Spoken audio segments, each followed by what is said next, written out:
Ya, jadi seperti tadi sudah saya sampaikan bahwa penerbitan obligasi ini, obligasi yang ketiga untuk Bank Mayapada, subdebt untuk nilai 700 miliar dengan tenor 7 tahun, lalu indikasi daripada kupon yang dibayar tiap 3 bulan adalah 10,5 sampai 11.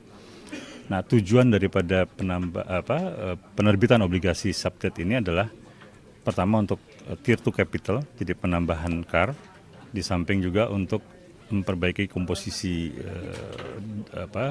pendanaannya, karena umumnya bank kan mismatch dalam artian dana-dana pihak ketiganya hanya untuk jangka 1 dan 3 bulan. Jadi kita perlu yang panjang karena kita juga ada memberikan kredit-kredit yang berjangka sekitar 4-5 tahun.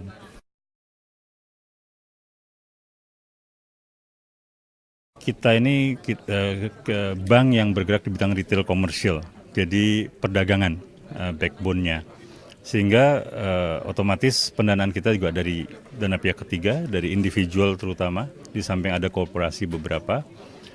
Pemberiannya juga kepada sektor-sektor perdagangan, sehingga kalau kita lihat kantor-kantor kita itu yang dari 174 kantor hari ini, itu semua ada terletak di pusat-pusat perdagangan.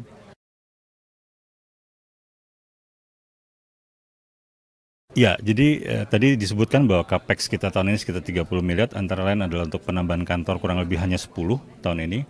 Namun kita juga mau mengenhance IT kita supaya bisa untuk mendukung financial inclusion, jadi branchless bankingnya. Itu adalah kurang lebih keperluan untuk capex-nya. Nah, didapat dari mana? Dari internal kas sendiri.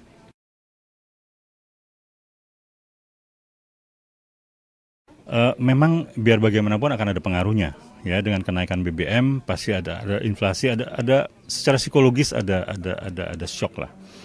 Namun kalau kita belajar dari pengalaman sebelumnya, setiap kali terjadi kenaikan BBM khususnya, itu selalu yang tidak kita duga, artinya efeknya hanya sementara gitu, tidak untuk jangka panjang. Dan saya yakin pemerintah kita sudah siap, baik itu dengan bantuan tunai langsungnya, namun dari pihak BI dan Departemen Keuangan kan juga sudah menyiapkan langkah-langkah untuk menjaga supaya inflasinya tidak kemana-mana gitu. Ya, kita percaya itu dan kita dukung itu dari sisi mikronya. Saya yakin tidak akan seburuk seperti perkiraan orang.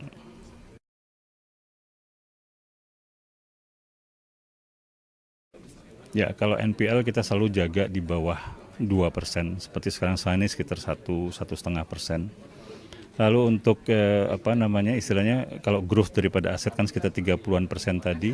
Kalau profit seperti tahun lalu kan pertumbuhan kita 70% dibanding tahun sebelumnya. Nah, kita harapkan tahun ini paling enggak yang sama masih bisa kita capai lagi. Karena apa? Karena kantor-kantor kita kan tahun ini kita bukanya agak sedikitan. Karena tahun-tahun yang kita buka tahun-tahun sebelumnya kan sudah mulai kantor-kantor itu menghasilkan. Jadi diharapkan rentabilitas kita makin baik tahun ini.